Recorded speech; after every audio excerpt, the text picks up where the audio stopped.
Hi, welcome along to Barbecue Life UK, your one-stop shop for recipes, reviews and techniques.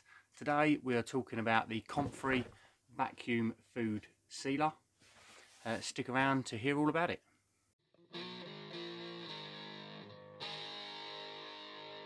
So just before we get into everything, there's just a few bits I want to disclose. So the first thing is that I have been sent this for free.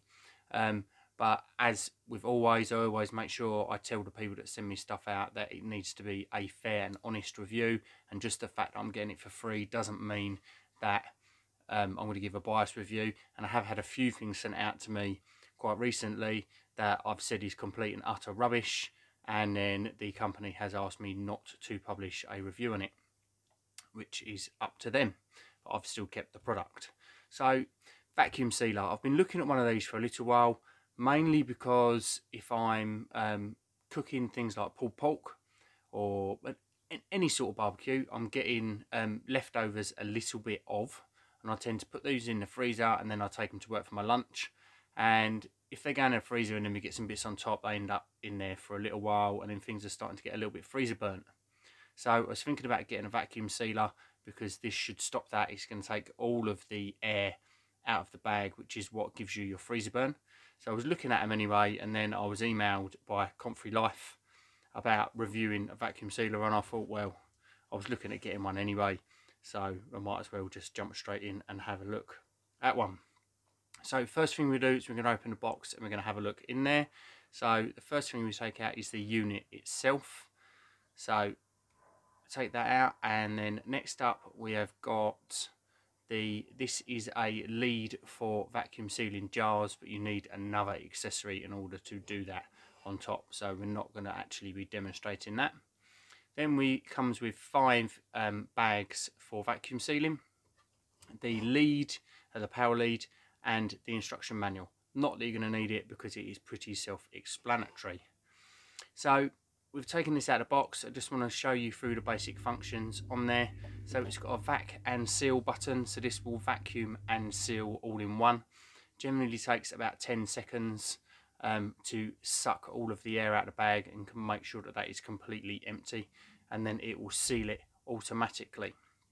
You've got just a standard seal button, which I'm going to cover a little bit more in a moment. And then you've got a food setting. So this is between moist and dry. So if you've got something that's quite firm, then you can set it to a dry setting. If you're doing things like cooked vegetables and things like that, then you can set it to a moist setting, and it won't suck for quite so long. It won't put so much pressure on that food, so you're less likely to crush it underneath that vacuum seal. The other thing that you've got on the top of this, which I think is pretty cool, is a bag trimmer. So this is like a little guillotine along the top, and you just put your bag along this line here and you slide it across the top, and that takes the tops off of your bags. So if you've got a big amount of room in a bag, then you can chop a piece off before you seal it, and you're not taking up so much room in your freezer. So I need to show you this at work. So I sealed up some lamb mince that was left over from my Welsh rarebit burger, my Welsh burgers around the world video. So it's nice and simple. You drop that into the bag, and then you line your bag up with the vacuum chamber on the inside of the unit. So you open the unit up and there's a hole in the middle, and you line the top of the bag up with that. Push it down until it clicks. It's got 2 buttons on the outside. Now they will pop out once it's clicked and into position. Push that down and then press vac and seal. As I say, it takes about 10 seconds. It sucks all of the air out of there.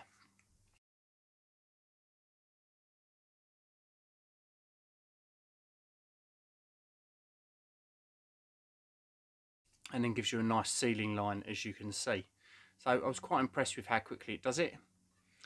The disadvantage to this particular unit, and most units I have found, is that they will not vacuum seal moist or overly wet products. They will do a moist product like a boiled vegetable. They don't do anything moist. So I wanted something for like sealing up spaghetti bolognese and things like that, but it doesn't do it, because when it gets the pressure in the bag and it starts sucking all the air out, the next thing for it to move forwards is the liquids in the bag. So I smashed a strawberry and stuck it in here and had to hit the stop button pretty quickly because it just sucked the juice of the strawberry straight up to the top of the bag towards that vacuum chamber, and you can't have any moisture go in there, so I had to hit the stop button. Unfortunately I don't have any footage of that, I was just testing it out.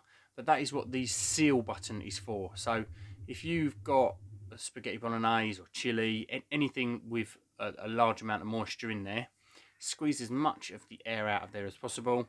You can lay it in the top and just push the seal button, and about 3 seconds later it will be sealed along the top, and then that can go in your freezer. Now it won't last quite as long as if you vac sealed it, but it's still going to be better than just a standard Ziploc bag because no air can get inside of that seal. You're not relying on a Ziploc that may well fail. So one other thing that I really like about this product is its capability to use the bags as a kind of sous vide.